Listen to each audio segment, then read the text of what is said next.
আ'লামু হাইসু ইয়াজআলু রিসালাতা। আল্লাহ তাআলা রিসালাতের বার কার উপর দিবেন আল্লাহ তাআলা তিনি ভালো জানেন। এই আয়াতের ব্যাখ্যায় তাফসিরে উসমানীতে রয়েছে, আল্লাহ তাআলা ভালো জানেন যে নবুয়ত ও রিসালাত অধিকারী হওয়ার জন্য কোন ব্যক্তি এর যোগ্য যে তার উপর নবুয়ত দায়িত্ব নষ্ট করা হয়ে যায় এবং তিনি বিরাট খোদাই আমানতের পাত্র হতে পারেন।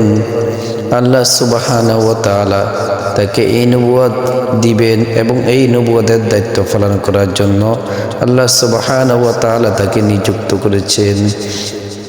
তাফসিরে উসমানে সূরা আনআমের 124 নম্বর আয়াতে এই কথা এসেছে। এই জন্য আল্লাহ তাআলার প্রিয় হাবিবকে পৃথিবীর শ্রেষ্ঠ বংশে প্রেরণ করেছেন।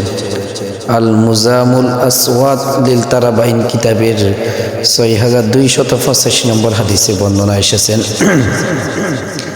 عن عائشة رضي الله تعالى عنها أن رسول الله صلى الله عليه وسلم عن جابر عليه الصلاة والسلام قال قبضت مشارق الأرض ومغاربها فلم أجد رجلا أفضل من محمد صلى الله عليه وسلم ولم أر بيتا أفضل من بيت بني هاشم। হযরত আয়েশা রাদিয়াল্লাহু তাআলা থেকে বর্ণিত, নবী করিম সাল্লাল্লাহু আলাইহি ওয়াসাল্লাম সাইয়্যিদুনা জিবরাইল আলাইহিস সালাম থেকে বর্ণনা করে যে তিনি বলেন, আমি পৃথিবীর পূর্ব দিগন্ত থেকে পশ্চিম দিগন্ত তার সারা পৃথিবী ঘুরে ফিরে দেখেছি, তাতে আমি হযরত মুহাম্মদ সাল্লাল্লাহু আলাইহি ওয়াসাল্লাম থেকে অধিক শ্রেষ্ঠ মানুষ আর কাউকে পাইনি এবং বনি হাশিমের গোত্র থেকে উত্তম শ্রেষ্ঠ গোত্র অর্থাৎ বংশ আর দেখিনি।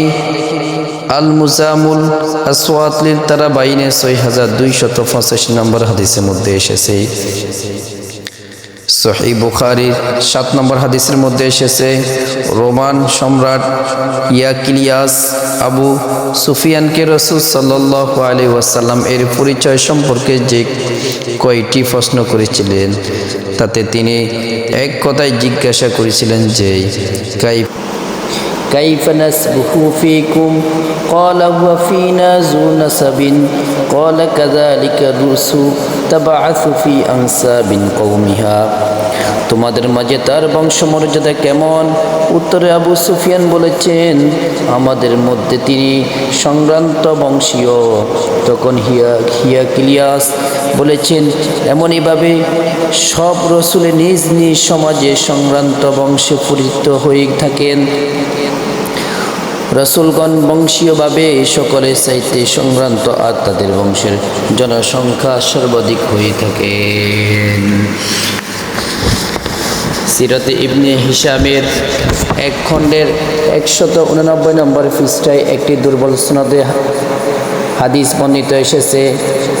একদিন নবী সাল্লাল্লাহু আলাইহি ওয়াসাল্লাম ভাষণ বলেন, আমি মুহাম্মদ ইবনে আব্দুল্লাহ ইবনে আব্দুল মুত্তালিব ইবনে হাশিম ইবনে আব্দে মানাফ ইবনে কুয়াইস ইবনে কিলাব ইবনে মুরবা ইবনে কাব ইবনে লুয়া ইবনে গালিব ইবনে ফিহার ইবনে মালিক ইবনে নাসার ইবনে কিনান ইবনে খুজাইমা ইবনে মুদারিকা ইবনে ইলিয়াস ইবনে মুজার ইবনে নিজার।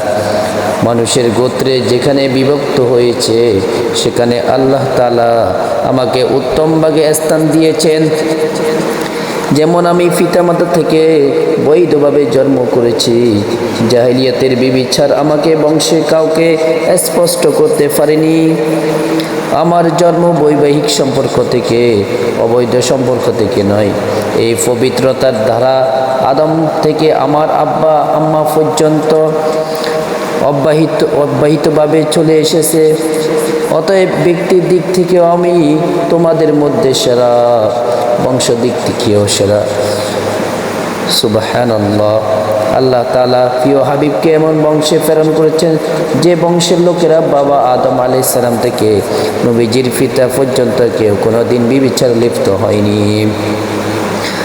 আমাদের প্রিয় নবী হযরত মুহাম্মদ সাল্লাল্লাহু আলাইহি ওয়াসাল্লাম থেকে হযরত আদম আলাইহিস সালাম পর্যন্ত বংশ পরম্পরা শেখ সফিউর রহমান মুবারক ফুরি রহমতুল্লাহ আলাই হাকিমুল মাখতুম কিতাবের 63 পৃষ্ঠায় লেখেন, হযরত নবী করিম সাল্লাল্লাহু আলাইহি ওয়াসাল্লাম থেকে হযরত আদম আলাইহিস সালাম পর্যন্ত নবীজির বংশ 3 ভাগে বিভক্ত।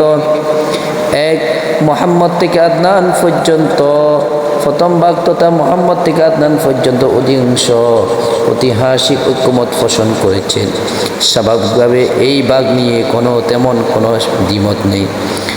2, আদনানের পর থেকে সাইয়েদনা ইব্রাহিম আলাইহিস সালাম পর্যন্ত এই ভাগ নিয়ে প্রচুর মতানৈক্য রয়েছে এবং 30টির উপর মত রয়েছে। এত বেশি মতানৈক্য যে কেউ সঠিক সিদ্ধান্তে উপনীত হতে পারেনি। প্রত্যেকে নিজ নিজ মতামত অনুযায়ী লিখেছেন। 3, ইব্রাহিম পর থেকে সাইয়েদনা আদম আলাইহিস সালাম পর্যন্ত এই পৃথিবীর এই তৃতীয় ভাগটি আরও বেশি জটিল এবং মতানৈক্য, কেননা এই ভাগ সবচেয়ে বেশি নির্ভর করতে হয় আহলে কিতাব ইসরাইলি বর্ণনার উপর, যার সত্য মিথ্যা যাচাই আমাদের জন্য খুব কষ্টদায়ক।